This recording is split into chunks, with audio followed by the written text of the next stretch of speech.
What's going on, guys? It's your boy, well, guys and girls, it's your boy, it's Antonio. How's everyone doing?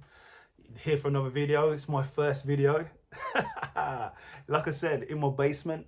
It's a nice little basement here. I wish you lot could come and join me and do some videos here. It's decent little basement. But this is while my studio is being built. So having a studio being built, I can be able to do my videos properly. So just to let you know, there's more to come. There's a lot more to come. Until then, I'll be doing videos in this basement or in my car. We'll see what happens. But obviously, like and subscribe and like or dislike. That's what you can do, and comment. So yeah, let's talk about it. WWE Day 1. So what is there to say? So firstly, obviously, the narrative is going into the main event. It's meant to be Brock Lesnar versus Roman Reigns, and long and behold, Roman Reigns got COVID. I hope Roman's doing fine. Shout out to Roman. Hope he's doing fine. He tested positive, so he couldn't attend the event, obviously, because then he'd spread it around, wouldn't he? So I think they announced that the 5-way would then the main event for the WWE Championship with Big E, Seth, Kevin Owens, and Bobby Lashley would now be a 5-way, including, you guessed it, Brock Lesnar. So that's where the whole thing started. So I watched it. The whole thing. So obviously, let's go through the matches. This is going to be a couple minutes review, and I'll share my thoughts. So the first match was, I have here, it was Sheamus and Ridge Holland versus Cesaro and Ricochet. I did watch the match. It wasn't a bad match. It was all right. I think Holland actually got injured in the match. Yeah, he got pretty badly injured. Hope he's all right. I think he broke his nose. And then it's basically Sheamus taking on two dudes, Ricochet and Cesaro, and then he hit him with a bro kick, and that was it. So yeah, that was a bit of a bummer. But obviously, like I said, I hope Holland's doing all right. So that was an okay match. Then we had the Usos versus the New Day. Yeah, New Day versus the Usos. Hey, these two tag teams are two of the best tag teams out there.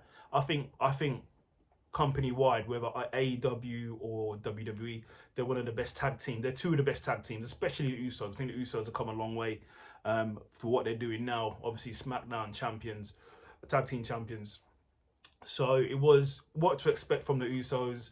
High octane, high flying, back and forth, gutsy match. It was a top caliber match. Definitely recommend going to watch it. But when it was all said and done, I think the Uso hit the New Day with the kitchen sink and still wasn't able to get the match over. So what did they do? They went into their bag of tricks and pulled out the 3D. They probably called Devon and Bubba Ray just to make sure that's all right before so they can use the move. But Usos picked up the win, and yeah, it was a good match. It was a solid match. They always have good matches, so nothing bad there. Then we had Drew McIntyre in a squash match versus Madcap Moss. It was just a walkthrough match. There is no way that Drew was going to lose this match. If he did, his stock would plummet. If he did, they'll be like, put this guy back to NXT or put him on main event or something like that. But obviously, Drew won. There's nothing really much to say here. Drew just walked through him. You keep seeing me looking down because I can't remember the actual order of the actual matches, so I need to just look down just to make sure I got the order right. Because I don't want to say it in the wrong order, and you guys and girls say it's in the wrong order. Next match was the Street Profits versus RK Bro. Going into this match, once again, there's no way, just like the Drew match, there's no way RK Bro's going to lose this match. I knew they wasn't going to lose the match. It was a good match. It was a solid match. I think Migos was ringside, I believe. And then, it's a given, RKO won the match. And then Migos got into the ring and they had a little party because they're all like faces and that. So they're not going to like have a heel turn. A heel turn wasn't going to happen there. And yeah, they won. I'm looking for when Randy is going to turn on Riddle at some point. But that'd be a really good twist if Riddle actually turned on Randy. That would be good. Like, that'd be quite nasty, wouldn't it? So let's look at the next match in order. So I'm looking at my phone, so it's in order. Edge versus Miz. This is another one. There's no way Edge was going to lose this match. Another one. I knew Edge wouldn't lose this match. Miz is good. Miz is good. I have a lot of respect for Miz. He's a great worker. Edge is on game right now. Edge is at the top of his game, I should say. It was a bit of a long match, but it was pretty good. It was a pretty solid match. Obviously, Edge got the win. Near the end of it, there's a lot of distractions from Maurice helping Miz. And then Beth Phoenix came out and made a massive return. So that was good to see. They'll probably do a tag match or something at Mania. Potentially a mixed tag match at Mania. That's what I'll probably see happening. So yeah, is a decent match. And then the next match, hey, I looked. The next match was Becky Lynch versus Liv Morgan. Yeah, it was a good match. It was a decent match, back and forth, going on back and forth. But once again, going into the match, there's no way Becky Lynch is going to lose to Liv Morgan, I'm afraid. It would be good to see Liv Morgan win. I know she's been around for a little while and she wants to get that push, she wants to get to the next level. But on this occasion here, it didn't happen. And then obviously Becky Lynch won the match. And that was that. So that brings us to, after 6 minutes and 21 seconds, brings us to the main event, the Fatal 5-Way, where one pinfall wins the whole thing. So going into it, there's some firsts here. There's some firsts. Obviously, Seth has gone back and forth with Brock before. I'm not sure if Kevin Owens has been F5 by Brock. I think he has.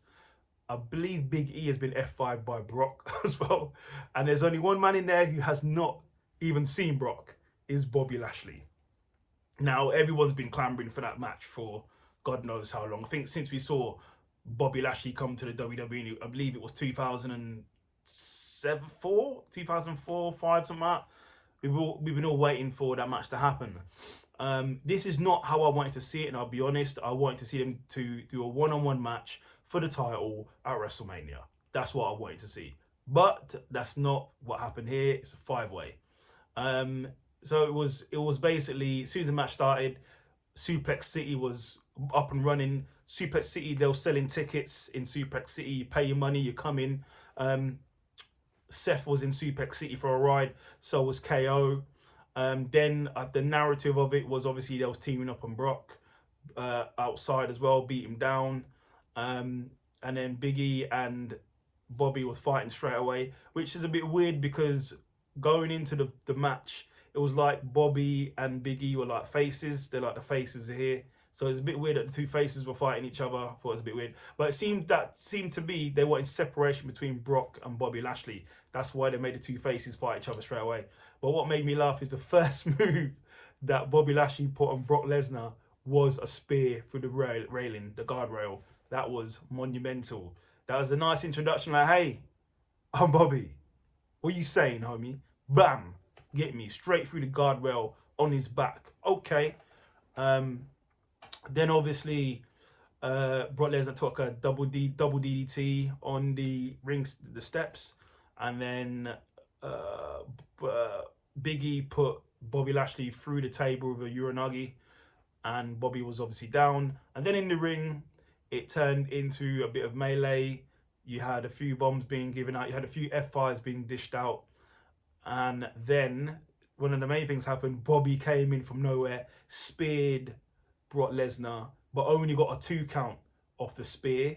And then he went into the hurt lock and he had Brock Lesnar down. It was nearly done. It would be a few more seconds that would have been over. But then Big E came in and then he hit Bobby Lashley with the big ending. And then Big E went to go and give Brock Lesnar the big ending. Brock Lesnar countered it into the F5. It took one F5 to beat Big E. Okie dokie. Yeah, Brock Lesnar's your champion. And then after the match, you had a stare down between Bobby Lashley and Brock Lesnar. So we'll see what happens there. I think it was a bit of I don't know, pun intended. I know he uses the big ending, but I think it was a bit of an early ending for Big E's title reign. I think that should have at least went on for another month, or at least lost it at, I don't know, Payback or Mania. He had it for, I don't know, was it 3 or 4 months? It didn't seem like he had that. He did that many challenges to loot up until the time he lost it. So it's a bit of a shame for Biggie. I'm not sure what the thought process is behind him dropping it to Brock, but is what it is. So we'll see what happens next. So yeah, that's my first review, 10-minute review on day 1. So like and subscribe and comment, and there's going to be a lot more videos coming your way. And soon I'll have my studio up and running, so it won't be in here. It's England, it's January, and it's a bit nippy. Take care, my peeps.